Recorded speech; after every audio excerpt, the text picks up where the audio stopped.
In this episode, we are going to take a topic that can sound legalistic and make it practical for brand new learners: controlling data collection and consent in AI systems.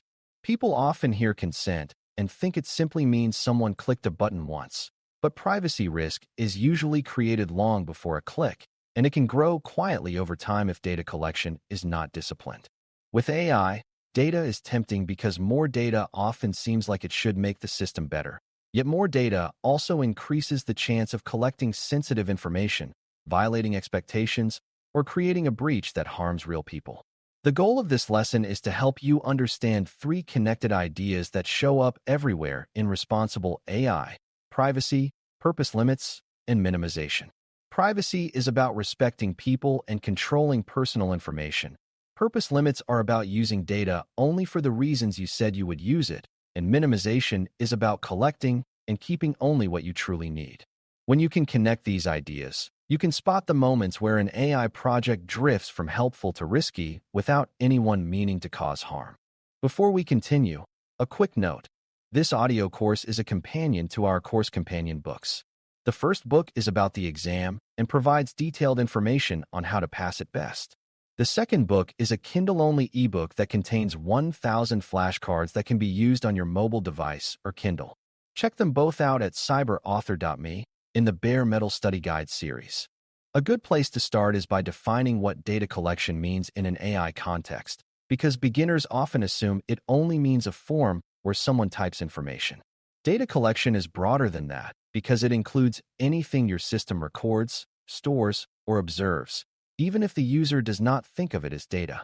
It can include text inputs, images, audio, usage patterns, device information, and even the system's own outputs if those outputs are saved for analysis. It can also include data pulled from other systems, like customer records or internal documents, which users may not realize are being connected to the AI feature. The privacy problem is not only what you collect, but also what you can infer, because combining data sources can reveal sensitive details even when each source seems harmless alone. Another key point is that AI systems often produce logs and telemetry for debugging and improvement, and those records can contain personal information too. When we talk about controlling data collection, we mean controlling the whole data footprint, not just the obvious fields on a screen. If you do not define that footprint clearly, minimization becomes impossible because you cannot minimize what you cannot see. Now let's talk about privacy in a beginner-friendly way that avoids turning it into a vague moral concept. Privacy, in this context, is about boundaries and expectations. What information about a person is collected, who can access it, how it is used, how long it is kept, and whether the person would reasonably expect those uses.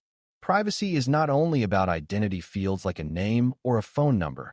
It is also about content and context.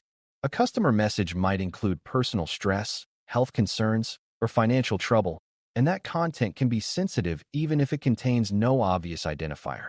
Privacy is also about the right to not be surprised, meaning people should not learn after the fact that their words were used to train a system or shared with a vendor. Beginners sometimes think privacy is a barrier to innovation, but privacy is also a form of quality control for trust.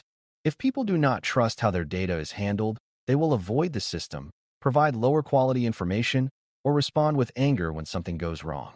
Controlling privacy is not a bonus feature. It is a core condition for responsible AI use. Consent is one way privacy expectations are managed, but consent is often misunderstood because it is treated like a magic spell that makes any data use acceptable. Consent is a permission signal, and for consent to matter, it must be meaningful, which means it must be informed, specific, and not hidden behind confusing language. If a system asks for consent, but the user does not understand what they are agreeing to, the consent is weak as a privacy control. Another issue is that consent is not always the right or only basis for processing data, because some data uses are necessary for providing a service while others are optional and should be clearly separated. For our learning goals, the most important point is that consent should match reality. If you say you are collecting data to provide a feature, you should not quietly reuse it for a different purpose without telling people and giving them a real choice. Beginners sometimes assume consent is a one-time event, but in many systems, consent must be revisited when the use changes. When consent is treated as a living agreement rather than a checkbox, privacy becomes easier to manage. Purpose limits are the idea that you should use data only for the specific reasons you stated, and this is one of the most powerful concepts for controlling AI risk. When a product team says we want to collect user messages to improve the model, they are proposing a new purpose, which must be evaluated for privacy impact. The purpose might be legitimate, but it should be explicit, and users should not be surprised by it. Purpose limits also protect organizations from the habit of collecting data just in case it becomes useful later, because that habit turns every dataset into a future liability. A beginner-friendly way to think about purpose limits is to imagine a label on each piece of data that says why it exists, and if you cannot explain the label, you should not keep the data. When purpose is clear, you can make better decisions about retention, access, and sharing. When purpose is vague, everything becomes possible, and that is exactly when misuse becomes likely. Purpose limits are what keep AI projects from drifting into opportunistic data use that damages trust. Minimization is the practical discipline that follows from purpose limits, and it is often the most effective privacy control because it reduces what can go wrong in the first place. Minimization means collect the smallest amount of data needed to accomplish the purpose, keep it only as long as needed, and expose it to the smallest number of people and systems needed.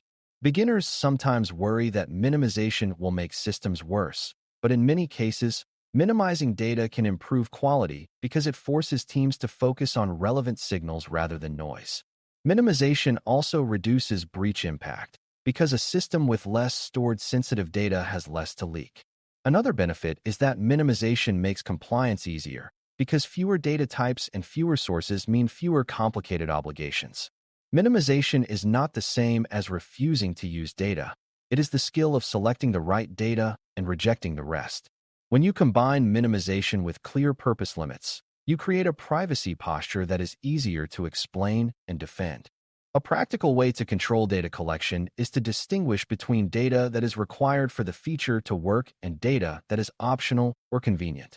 Required data should be tightly scoped and justified by the purpose, and optional data should be collected only if there is a strong reason and a clear user choice. For example, if an AI feature summarizes a message the user provided, the content of that message might be necessary for the summary, but long-term storage of that content may not be necessary. If the organization wants to keep it for quality improvement, that is a different purpose that requires a different justification and possibly different consent. Another key idea is that optional data should not be bundled into a single vague agreement, because bundling makes it hard for users to understand what they are allowing. Beginners can think of this as separating the minimum needed to deliver the service from the extras that are about improving or expanding. The more clearly these are separated, the easier it is to control risk. When separation is unclear, minimization becomes performative instead of real. Another part of controlling data collection is understanding sensitive data, because sensitivity changes what is appropriate to collect and how it must be protected. Sensitive data can include personal identifiers, health information, financial information, and content that reveals private life details, even when it is not labeled as sensitive. It can also include secrets like passwords, internal credentials, or proprietary business plans that users might paste into a tool without thinking. In AI systems, sensitivity can appear accidentally, such as when users include personal details in a message because the system feels conversational. That is why controlling data collection is also about shaping user behavior through design, like reminding users not to include certain information and limiting what can be stored. Another subtle issue is inference, where the system might infer sensitive traits from non-sensitive data, which can create risk even if you never collected a specific field. Minimization reduces inference risk because fewer data points reduce what can be guessed or reconstructed. When you map sensitivity, you can also map protections, because the most sensitive data should face the strongest constraints. Retention is where many privacy mistakes happen, because teams focus on collection and forget that keeping data is also a choice. If you keep data longer than necessary, you increase the chance it will be accessed improperly, leaked in a breach, or reused for a purpose that was never agreed to. Minimization includes retention minimization, which means setting clear timelines and sticking to them. A beginner-friendly way to understand this is to imagine that every day you keep data is another day you must defend it. If the data no longer supports the purpose, that defense is unnecessary risk. Retention decisions should also account for the lifecycle stage of the AI system, because development data, test data, and production data may have different needs. Another important point is that deletion should be real, meaning you should know what deletion means for backups, logs, and vendor systems. If you cannot confidently delete, you should be cautious about collecting in the first place. Retention discipline is one of the clearest proofs that an organization takes privacy seriously. Sharing and access are also core to controlling data collection, because data collection is often followed by data spreading. If data collected for one feature is copied into multiple analytics systems, sent to vendors, and included in training datasets, then controlling risk becomes much harder. Minimization includes access minimization, which means only the people and systems that truly need the data can touch it.